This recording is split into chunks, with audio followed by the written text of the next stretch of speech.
Hello, my dear friends. I am Dr. Wasim I Khan, Assistant Professor, Shri Shivaji Law College, Parbhani, Maharashtra, India.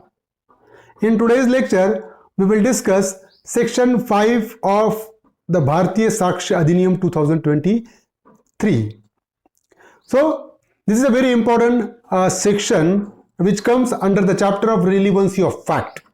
हमको ये पता है कि जब कभी भी कोर्ट में एविडेंस की बात आएगी तो कोर्ट ऐसे ही एविडेंस को एडमिट करेगा जो भी फैक्टिंग इशू है कोर्ट के सामने, जो भी मैटर चल रहा है कोर्ट के सामने, उसको मेल खाता है अगर कोई एविडेंस तो ही कोर्ट उसको मानेगा, तो ही कोर्ट उसको रिलीवेंट मानेगा, अदरवाइज कोर्ट ऐसे एविडेंस को एडमिट नहीं करेगा।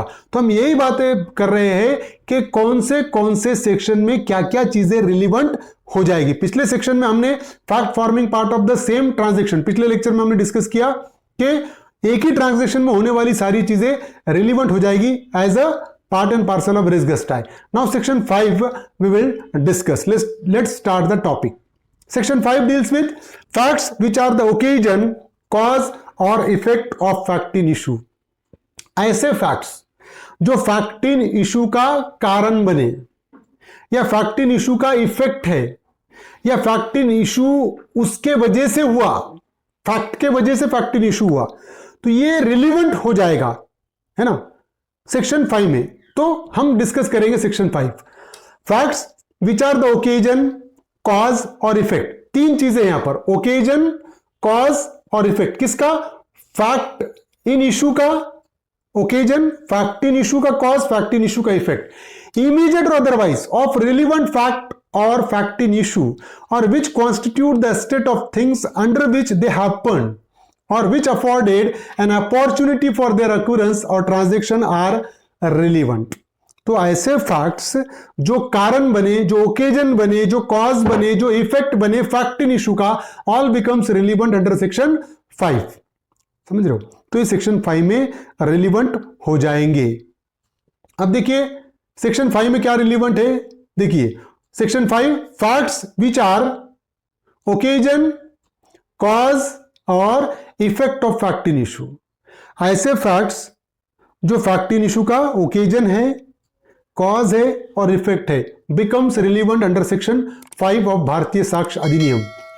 अब देखिए सबसे पहला है and which constitute the state of things under which they happen, है ना। मतलब क्या हो रहा है कि the facts which are occasion, effect and cause of fact in issue which constitute the state of things under which they happen। ये जो occasion है या effect है या cause है, उन्होंने ऐसा कुछ चीजों को एक जगह लेकर आया कि जिसके वजह से वो एक्ट हुआ। which constitute the state of things under which they happen, कि जो state of things ऐसी बनी कि जिसके चलते वो इंसिडेंस हुआ, फैक्ट इन इशू हुआ, and which afforded an opportunity for their occurrence or transaction are relevant। या वो ओकेजन ने क्या किया, फैक्ट इन इशू होने के लिए अपॉर्चुनिटी प्रोवाइड किया, तो दैट बिकम्स रिलीवेंट। ये ओकेजन नहीं होता तो फैक्ट इन इशू होता ही नहीं। It afford an opportunity to the person, occasion afford an opportunity to the person and that's why it becomes relevant, इसीलिए वो रिलीवेंट होगा। तो पहला हम ओकेजन का एग्जांपल डिस्कस करेंगे कि हाउ ओकेजन बिकम्स रिलीवेंट। देखिए यहां पर क्या था, the question is whether John robbed robber. अब यहां पर क्वेश्चन है कोर्ट के सामने कि जॉन पे चार्जेस है कि उसने रॉबर्ट के अगेंस्ट में रॉबरी किया है। अब कोर्ट के सामने क्वेश्चन क्या है कि जॉन ने रॉबर्ट के अगेंस्ट में रॉबरी किया है या नहीं किया है। That is a fact in issue before the court of law. ये कोर्ट में फैक्ट इन इशू है। कोर्ट को क्या डिसाइड करना है कि जॉन ने रॉबरी किया है या नहीं किया है, लाइक दैट। अब सिचुएशन देखिए कि Robert went to fair with money and he showed it to David. Robert कहां गया था? रॉबरी होने के पहले रॉबर्ट गया मेले में पैसे लेकर, और वो पैसे उसने किसको बताया था? डेविड को बताया था, है ना। रॉबर्ट मेले में जाते हुए डेविड से कहकर गया कि मैं मेले जा रहा हूं और ये मेरे पास पैसे है, लाइक दैट। अब क्या हो गया कि this fact may be the occasion of robbery and is relevant. अब ये ओकेजन ऑफ रॉबरी हो सकता है कि नहीं हो सकता है? डेफिनेटली कि भाई रॉबर्ट ने किसी को, डेविड को बताया था कि ऐसा ऐसा है, मैं मेले जा रहा हूं और मेरे पास पैसा है। अब ये ओकेजन ठहरा, अगर वो डेविड को नहीं बताता तो जॉन को पता नहीं चलता और जॉन रॉबरी नहीं करता, तो दैट बिकम्स ओकेजन, वो ओकेजन हो गया। समझ रहे हो? तो यहां पर डेविड को यह बताना रॉबर्ट ने कि मैं मेले जा रहा हूं और मेरे पास पैसे हैं, यही ओकेजन बना रॉबरी के लिए। अब क्या कह सकता है रॉबर्ट? ये कह सकता है कोर्ट में कि मैं जब मेले जा रहा था तो मैंने डेविड से कहा था कि मेरे पास पैसे और मैं मेले जा रहा हूं, और उसके ठीक बाद मेरे अगेंस्ट में रॉबरी हो गई। तो वो जो फैक्ट जो रॉबर्ट ने डेविड को बताया था सेक्शन 5 में एज अ ओकेजन रिलीवेंट हो जाएगा, ये एज अ ओकेजन रिलीवेंट हो जाएगा। दूसरा कंसेप्ट हम देखते हैं इफेक्ट। देखिए, whether David murdered John, David पे चार्जेस थे कि उसने जॉन का मर्डर किया है नहीं किया। कोर्ट को डिसाइड करना है कि जॉन के कत्ल का इल्जाम है डेविड पे, और कोर्ट को डिसाइड करना है कि डेविड ने मर्डर किया है या नहीं किया है। अब बात ध्यान में रखिए, marks of struggling at the crime scene are relevant as a effect of crime. अब जहां पर क्राइम हुआ, जिस स्पॉट पे क्राइम हुआ, जो मार्क ऑफ स्ट्रगलिंग है, जो ब्लड स्टेन है, खून के धब्बे हैं, चीजें अफरा तफरी पड़ी हुई है और कुछ शीशा टूटे हुआ है, ये जो क्या है, these are the mark of struggling, है ना, कि यहां पर कुछ ना कुछ हुआ, इफेक्ट है ना। ये जो जितना इमेज में बता रहा है, ये काय का इफेक्ट है? कुछ होने का इफेक्ट है। खून है वहां पर, चीजें टूटी हुई है, इसका मतलब क्या है? मर्डर हुआ, उसका इफेक्ट है ये सारी चीजें। अब यहां से पुलिस क्या करेगी? वो जो खून के धब्बे से ब्लड सैंपल रिकवर करेगी, वहां पर अगर फुटप्रिंट है तो वो रिकवर करेगी। अब ये क्या हो गया कि that may be the effect of offense, and that's why ये जो मार्क्स ऑफ स्ट्रगलिंग है at the crime scene, it becomes relevant as effect of crime. अगर क्राइम नहीं होता तो सारी चीजें अपनी अपनी जगह पे रहती, क्राइम हुआ, उसका इफेक्ट है ये खून के धब्बे, चीजें अफरा तफरा पड़ी हुई, तो ये सेक्शन 5 में रिलीवेंट हो जाएंगे। ठीक है, उसके बाद कॉज। देखिए, cause explains as to why a particular act was done. Cause क्या एक्सप्लेन करता है कि ये क्यों हुआ, इसके पीछे का रीजन क्या था, ये एक्ट होने के पीछे का रीजन क्या था। देखिए, it help the court to connect a person with the act. ये कोर्ट को हेल्प करता है कि उस पर्सन को उस एक्ट से कनेक्ट करने के लिए। ठीक है, अब देखिए, David is in need of money, David को पैसे की जरूरत थी। हुआ ऐसा कि that may cause him to take a loan, definitely David को पैसे की जरूरत थी और ये उसका रीजन बना, ये उसका कॉज बना कि उसने जॉन से लोन लिया। डेफिनेटली अगर मुझे पैसे की जरूरत होगी तभी तो मैं किसी से लोन लूंगा, पैसे की जरूरत नहीं है फिर मैं तो किसी से लोन नहीं लूंगा। तो अगर मेरे पास पैसे की जरूरत है तो ये कॉज हो सकता है लोन लेने का। ठीक है, तो ये कॉज होगा, तो दैट बिकम्स रिलीवेंट। वो बोलेगा ना भाई उसको पैसे की जरूरत थी और उसने इसलिए लोन लिया, तो that cause becomes relevant under section 5 of Indian evidence act. Effect का और एग्जांपल हम देखेंगे। Every act leaves behind certain effect which not only record the happening of the act but also throw light upon the nature of the act. Every act leaves behind certain effects. Her act के कुछ ना कुछ effect होते हैं which not only record the happening of the act, जिससे हमको act हुआ ये पता, सिर्फ एक्ट हुआ ये पता ही नहीं चलता, बल्कि वो कहीं ना कहीं नेचर ऑफ एक्ट पे भी क्या करता है, रोशनी डालता है। अब देखिए, सिद्दीक समर वर्सेस एम्परर, ये केस है। Footprints of the accused found near the scene of the offense. Offense के सीन पे जहां पर ऑफेंस हुआ वहां पर अक्यूज्ड के फुटप्रिंट मिले। देखिए, बात ध्यान में रखिए, अगर अक्यूज्ड के फुटप्रिंट मिलते हैं जहां पर ऑफेंस हुआ वहां से, इसका मतलब क्या है कि इफेक्ट है उसकी मौजूदगी का, वो वहां पर प्रेजेंट था। इसका इफेक्ट कहां आया? जहां से फुटप्रिंट हमको मिले। अगर वो वहां पर मौजूद नहीं होता तो फुटप्रिंट नहीं मिलते। फुटप्रिंट का मिलना मतलब वो वहां पर मौजूद था। फुटप्रिंट क्या हो गए? Effect of fact in issue हो गया। समझ रहे हो? तो it becomes relevant. It also showed from which place they came and which place they lead. वो फुटप्रिंट ये भी बता रहे कि कहां से आए और कहां पर वो फुटप्रिंट गए। All these are relevant under section 7 of Indian evidence act. इस केस में section 7 of Indian evidence act में वो रिलीवेंट ठहराया। भारतीय साक्ष्य अधिनियम में सेक्शन 5 में वो रिलीवेंट हो गए, because that is the effect regarding presence of accused, क्योंकि वो इफेक्ट है काय का, प्रेजेंस ऑफ अक्यूज्ड का, वो ये दर्शाता है कि अक्यूज्ड वहां पर मौजूद था, that may be the effect of his presence and it becomes relevant, footprint relevant हो जाएंगे। स्पेंसर कूपर केस है, देखिए, the body of the accused was found in a tank, tank में अक्यूज्ड की बॉडी मिली, ठीक है। The question before the court was whether the deceased had committed suicide by jumping and drowning in the tank और had been killed and then her body was thrown into the tank. अब question court, उसकी तो body tank में से मिली, court के सामने question ये है कि उसने टैंक में कूद के सुसाइड किया या उसको पहले जान से मारा गया फिर उस टैंक में डंप किया गया। ये कोर्ट के सामने क्वेश्चन था। दो इशू थे कि उसने सुसाइड किया या किसी ने मारकर उसको उस टैंक में फेंका। दो इशू कोर्ट के सामने थे।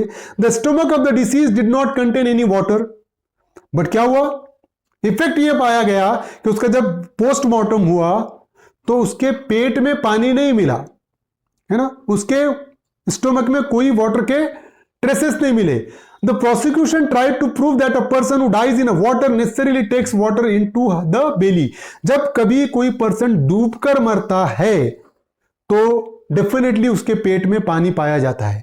प्रोसिक्यूशन ने यही प्रूव करने की कोशिश किया कि जब पर्सन डूबता है तो पानी उसके पेट में चला जाता है और उसके पेट में पानी पाया जाता है। यह प्रोसिक्यूशन ने प्रूव करने की कोशिश किया। Here the prosecution tried to prove by the general happening of the world that a man drown must have the water in the stomach. जो पर्सन डूबेगा उसके पेट में पानी मिलेगा ही मिलेगा, ऐसा प्रोसिक्यूशन ने प्रूव करने की कोशिश किया। These fact shows the general effect of drowning. अब ये जो फैक्ट है, जनरल इफेक्ट है, डूबने के जनरल इफेक्ट क्या है कि पर्सन, जो भी पर्सन डूबकर मरेगा उसके पेट में पानी मिलेगा ही मिलेगा। ये जनरल इफेक्ट है ड्राउनिंग के। अब यहां पर वो इफेक्ट मिसिंग थे, मतलब जो जिसकी डेड बॉडी रिकवर की गई उसके पेट में कुछ भी पानी नहीं मिला। इसका मतलब क्या हुआ कि ये फैक्ट इस तरफ इशारा कर रहा था कि उसको पहले जान से मारा गया फिर उसको पानी में डाला गया। तो ये इफेक्ट कोर्ट ने माना है सेक्शन 5 में रिलीवेंट माना कोर्ट ने। इंडियन एविडेंस एक्ट के सेक्शन 7 में रिलीवेंट माना और भारतीय साक्ष्य अधिनियम के सेक्शन 5 में ये रिलीवेंट हो जाएगा, क्योंकि ये जनरल इफेक्ट है ड्राउनिंग का। जो डूबेगा उसके पेट में पानी मिलेगा, ये इफेक्ट है, ठीक है। Effect becomes relevant. अपॉर्चुनिटी, देखिए, the circumstances which provide an opportunity for the happening of a fact in issue are relevant. Fact in issue के होने के लिए अपॉर्चुनिटी जो प्रोवाइड करता है, जो सर्कमस्टांसेस अपॉर्चुनिटी प्रोवाइड कर रहे हैं फैक्ट इन इशू को कमिट करने के लिए, दैट बिकम्स रिलीवेंट। देखिए, David is charge for poisoning John. अब क्या होगा कि डेविड पे चार्ज थे कि उसने जॉन को जहर देकर मार दिया जान से, दैट वाज द चार्जेस। अब देखिए, the fact that David lives in the same house with John and had opportunity for tampering with his food and drink is relevant। अब यहां पर क्या था कि डेविड जॉन के साथ एक ही छत के नीचे रहता था, एक ही घर में रहते थे। अब डेफिनेटली डेविड जॉन के साथ ही रह रहा है तो डेविड के पास अपॉर्चुनिटी थी कि उसके खाने में वो कभी भी जहर मिला सकता था। अब फॉर एग्जांपल मुझे किसी थर्ड पर्सन के, अजनबी के खाने में अगर जहर मिलाना है तो ये मेरे लिए क्वाइट इम्पॉसिबल हो जाएगा, लेकिन ऐसे पर्सन के खाने में मैं जहर आसानी से मिला सकता हूं जो मेरे साथ रह रहा है।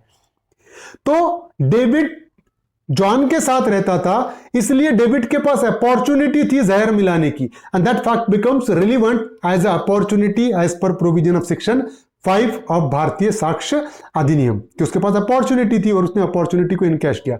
स्टेट ऑफ थिंग्स, देखिए, the fact which constitute the state of things under which or in the background of which the principal fact happen are relevant। कि किस state of things में, किस सिनेरियो में वो फैक्ट कॉन्स्टिट्यूट हुआ या offence हुआ कुछ सिनेरियो में। The fact which constitute the state of things under which और in the background of which the principal facts happens are relevant. कि जो प्रिंसिपल फैक्ट, जो फैक्ट इन इशू, जो ऑफेंस हुआ उसके आसपास जो सिनेरियो में जो ऑफेंस हुआ वो सिनेरियो भी as a state of things relevant हो जाएंगे। जिस बैकग्राउंड में वो ऑफेंस हुआ वो भी as a state of things relevant हो जाएंगे। रतन वर्सेस रेजिना, देखिए ये केस है। In this the accused was prosecuted for shooting down his wife and it took the defense of accident.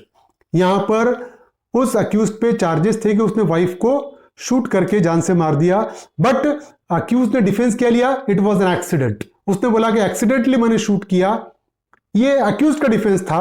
अब बात ध्यान में रखिए, the fact that the accused was unhappy with his wife and was carrying on an unfair with an affair with another woman. अब fact क्या था कि वो अक्यूज्ड अपने वाइफ के साथ खुश नहीं था। He was unhappy with his wife and he was carrying on an affair with another woman. बात ध्यान में रखिए, फैक्ट क्या था कि वो अपने वाइफ के साथ अनहैप्पी था, खुश नहीं था। दूसरा, उसका किसी और पर्टिकुलर वुमन के साथ अफेयर चल रहा था। ये दो फैक्ट है।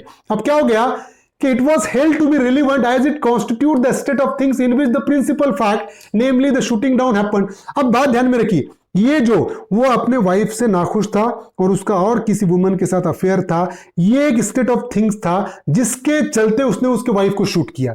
और ये स्टेट ऑफ थिंग्स क्या हो गया, that becomes relevant under section 5 of Indian evidence act. ये सेक्शन 5 में स्टेट ऑफ थिंग्स को रिलीवेंट किया क्योंकि यही कारण बना, यही बैकग्राउंड के वजह से उसने उसके वाइफ को शूट किया, क्योंकि वो वाइफ के साथ खुश भी नहीं था और उसका किसी और वुमन के साथ चक्कर भी चल रहा था, लाइक दैट।